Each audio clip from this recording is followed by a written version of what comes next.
So the goal of choosing how to pay workers is to motivate them as much as the employers can, right?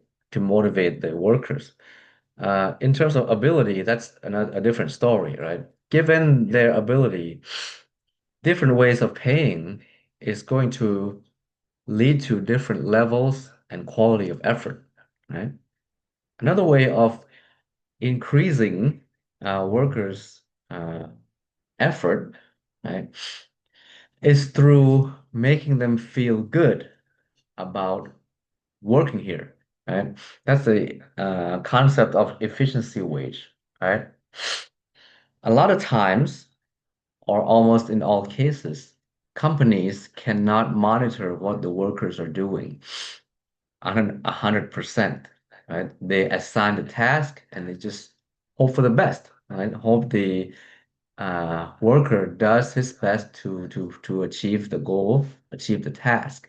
Sometimes they don't, but at least we hope that employees do their best, right?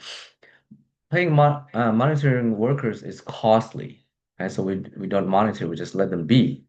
So how do you motivate them to do their best, even if you're not watching them all the time, right?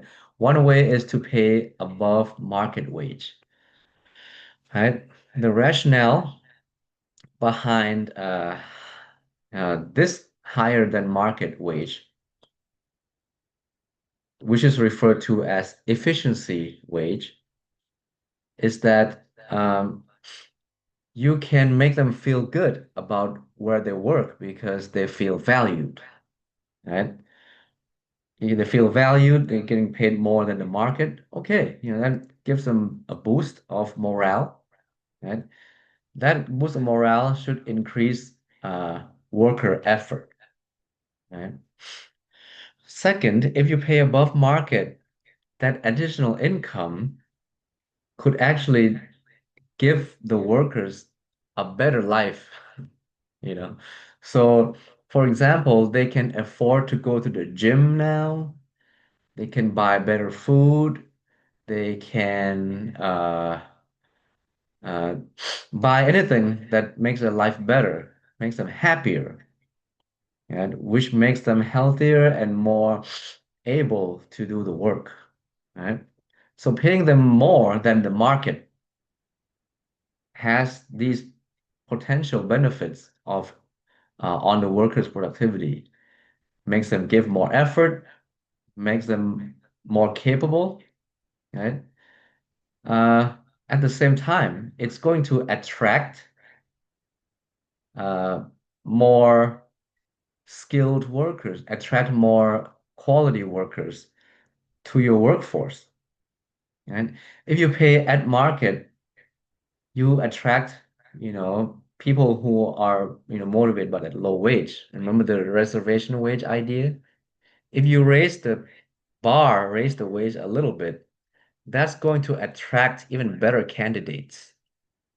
Right? That's the idea of efficiency wage. You pay above market, you can achieve productivity through three ways. Right?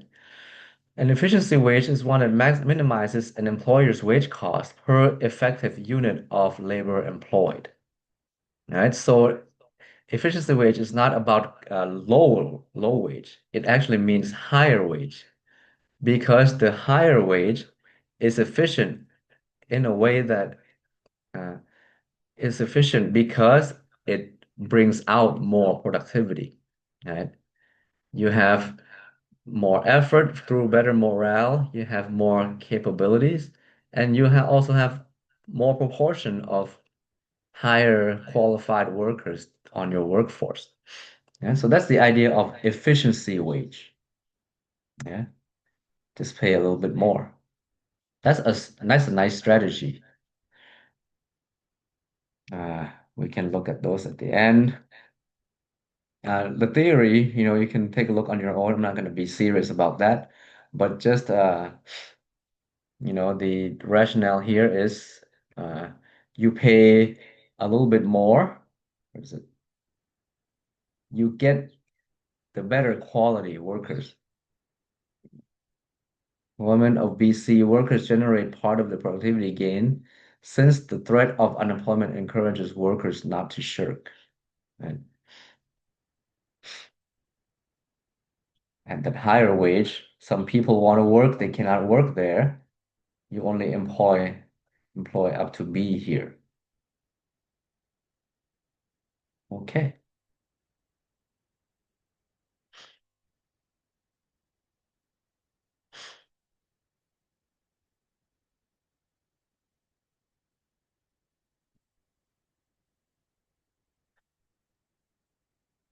So efficiency wage, of course, uh, a particular pay scheme could have all these features together. It's not a choice of between piece rate or efficiency wage. You can have the same compensation package could have many different components. Okay, so yeah, that's about efficiency wage.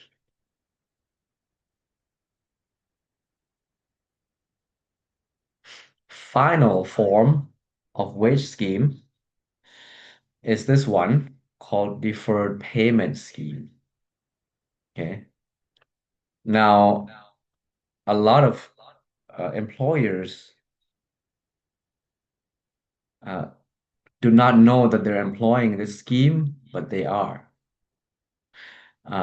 Some firms actually, some organizations know they're employing this scheme, but some organizations are employing this scheme, but they don't know. Right? This is called deferred payment schemes. Uh, Let me go ahead and break up the recording.